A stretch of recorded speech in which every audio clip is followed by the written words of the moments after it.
Hi everyone, this is my introduction video. So my name is Haley, for those of you that didn't have Communications 320 last quarter. So I'm just going to jump right into it.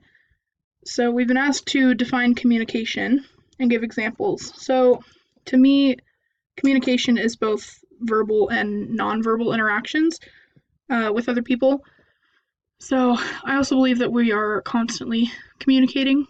I think the only time we really stop is when we're sleeping, um, because there's so many different ways to communicate, and even if we don't recognize them as ways to communicate, I still think they count. So a couple examples that I wrote down. Waving to someone is communicating a greeting or friendliness. Ignoring a person could communicate annoyance or anger.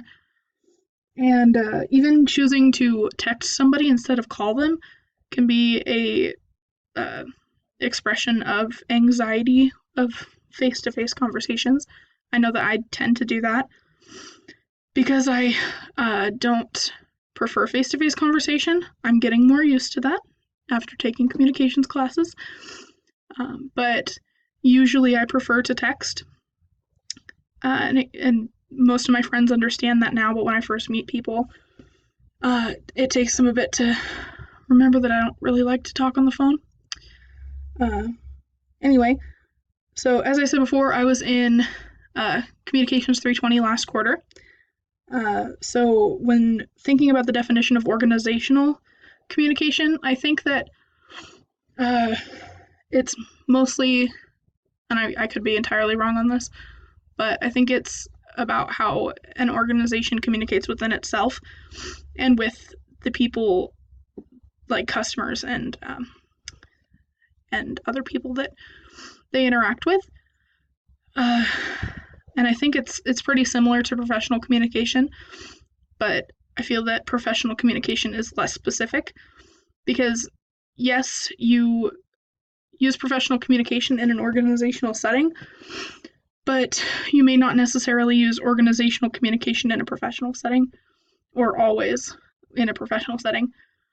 I tend to speak professionally to most people, even if I'm not within an organization. Like, for example, I would say that speaking to a professor is professional communication, or you should use professional communication, but I don't know if the aspect of organizational communication is there or present in that situation.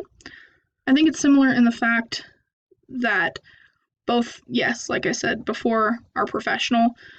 You want to use professional communication with both, but you don't necessarily use organizational communication when speaking with someone professionally. So they're similar in kind of the way that you would talk and the way that you would address certain situations and the things that you would and wouldn't talk about in that situation. But I think the big difference is when and where you use them, these types of communication.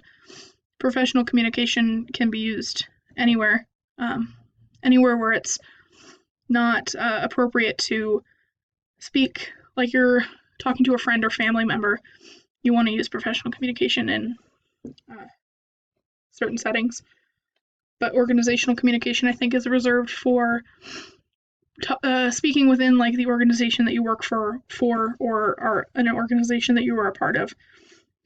So anyway, that's all I have. I look forward to this quarter and hearing everyone's opinions and thoughts on the material.